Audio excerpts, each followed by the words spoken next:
Okay guys, we made it. It's day 28, the last day of Figuary. I hope you've enjoyed this crazy project as much as we have. Today we're going to do some final feedback on some drawings, and then we're going to talk about how to keep all these good habits going after Figuary. Tina's been quite thoughtful about her own progression. She's written out what she started to see, what she's working on, and she also compared her own Figuary drawings from early on in the month to now. And I actually agreed with her assessment, so I'm just going to read it out. She said, I think 1-minute poses have obviously improved a lot. And I was like, I didn't know what I was drawing on the first day, but now with practice, I can see and capture the gesture in a shorter time much better. As for the 5-minute pose, I think I had a better sense about how to get into more details. Also, I'm much better at observing and drawing shadow areas, one thing that I used to ignore. With shadows, the drawing definitely looks more vivid. Also, I'm very happy that I got a better idea of painting shadows in watercolor. So with that positive mindset and practice regimen, I'm excited to see where Tina goes from here. Lewis has been very diligent in his Figuary practice. He's obviously very good at gestures and has been practicing for a while. We can learn a lot from his simple lines. He's definitely using his whole arm, drawing from his shoulder, using the overhand grip. He's using a Conti Pierre Noir, one of the 1710 pencils, which helps with that lovely line quality. Another good charcoal pencil that I like is a Wolf's Carbon. I like how he's added a little portrait as a sort of cover page for his drawings. Now this is a bit of a tangent from Figuary, but I thought I'd throw it in. In these excellent portraits, the jaw and chin in some places are coming forward a little bit. So I'm guessing that Lewis uses a sort of Loomis style line that comes down from the middle of the eyebrows down to the chin. If the angle of that line of the face comes outward too much, the chin and jaw will protrude too much. So that angle is something to take care of. Emily also has been really diligent with her Figuary practice, and I can see so many things starting to come together in her drawings. She's starting to simplify things down and bring out what matters, and she's starting to achieve the big volumes in the figure with these tonal shapes. And she did a great job with the 12-line challenge and took that into her 5-minute pose too. At a certain point in your learning, you just need more and more repetitions to get the dexterity in your arm and the quick understanding in your eyes. So I really hope Emily keeps practicing. I like how she's arranging all these figures on the page. It looks cool, but I'm a little bit worried that each figure is coming out a little bit small, so that she's not opening up her posture enough and drawing from her shoulder enough. So it's the week 3 stuff that I think she could focus on next.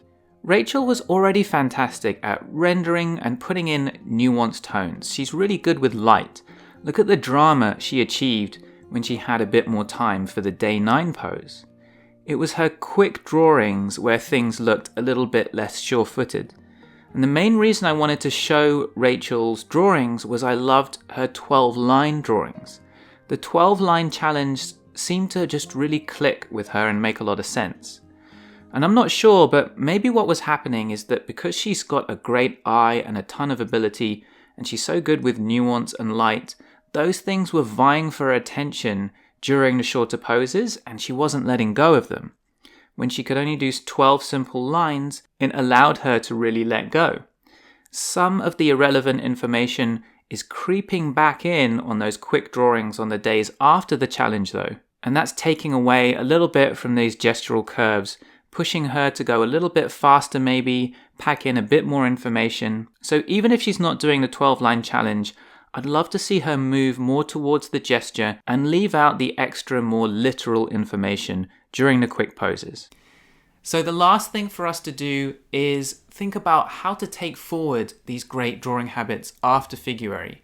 So if you've seen our video about how to build a drawing habit, you know that a part of the habit is the cue. It's something that triggers you to start the practice session.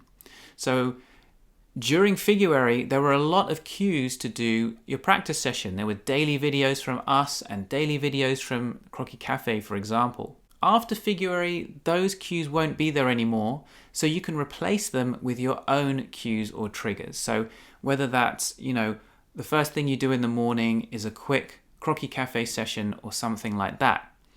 In terms of resources, things to draw, Croquis Cafe won't be uploading daily practice sessions after Figuary, but that doesn't mean that you don't have enough stuff to draw every day, because they have a huge back catalogue of videos and you can draw each one multiple times.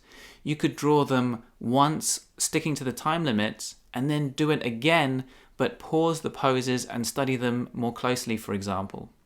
And they also have a load of photos on their website, so you could pull together enough to do drawing practice for the next 10 years just with what's already out there.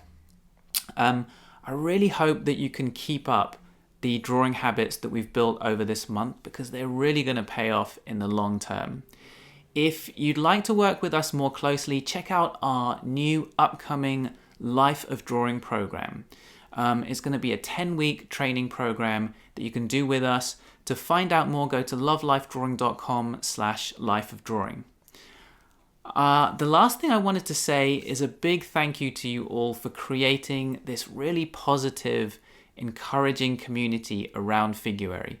It's been so fun to see that happen. I didn't really expect that, and that's been one of the things that I've enjoyed the most about this month. Enjoy your practice session. I was about to say I'll see you here tomorrow, but I won't see you here tomorrow. We'll be back to our normal schedule, so I guess I'll see you here next week.